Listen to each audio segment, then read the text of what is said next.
you've got so much on the docket. You've got trade. You've got this sort of big tech fight that we've been talking about. Of course, I've understood there may be some investigations into the president as well going on. What is the hot topic going to be for you and Politico today? I think we're looking at what Trump said in that Bloomberg interview about how he might pull out of the WTO, which is interesting because there were a ton of reports about how he was thinking about this, and the White House completely denied it. And now Trump is just saying up front, hey, I might pull out of the WTO. This is the worst deal ever, even though the creation of the WTO has led to so much wealth around the world, especially in the U.S., where our multinational companies have made billions with lots of trade deals facilitated by a global rules-based system.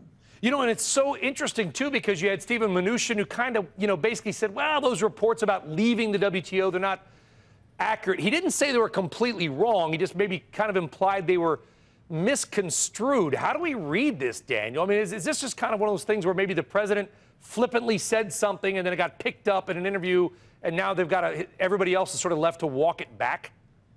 Yeah, I think Mnuchin, if it was up to him, there would be no talk of this. This rattles world markets. And I don't know if this would actually help Trump voters because they benefit from cheap imports, from T-shirts from China, from everything. And they may not realize that the WTO and, based in Geneva is actually helping them out. And Trump is definitely not teaching that lesson. But I don't think the Republican Senate would allow that to happen. The Republican Party was built on free trade, and Trump is trying to mold it in a more populist fashion, but that is not an easy process, and there are still tons of executives who are like, this is crazy, we should not do this. Well, listen, there is one person who is sort of left to talk up what the president may or may not have meant every single day. And that is the steady hand out there, at least, in person every single day, which is Sarah Huckabee Sanders. I know you guys wrote about it yesterday. Do you think there's a chance that she just simply gets burned out and leaves? That would be a big blow to this White House.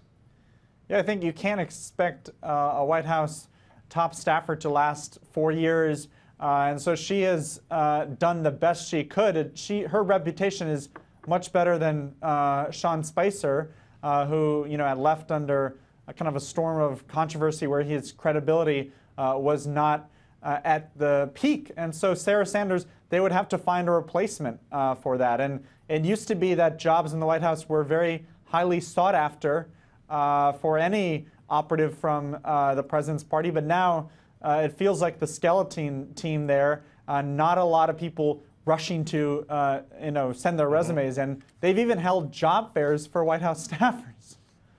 Anybody showed up?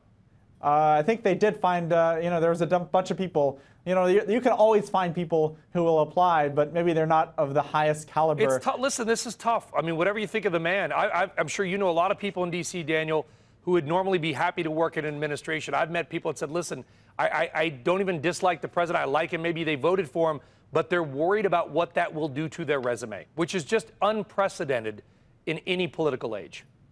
Yeah, to be afraid to have that you worked at the White House on your resume.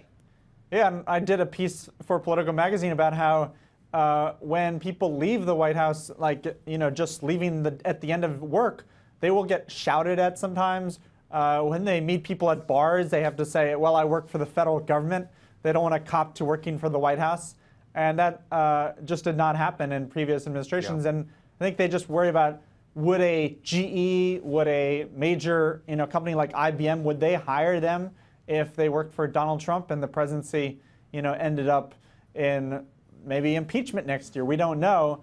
But definitely, corporate America is nervous about hiring these people. Reminds me of the people that never wore Goldman Sachs gear again after 2008. They used to walk around in it proudly, never wore it again, never told anybody what they did.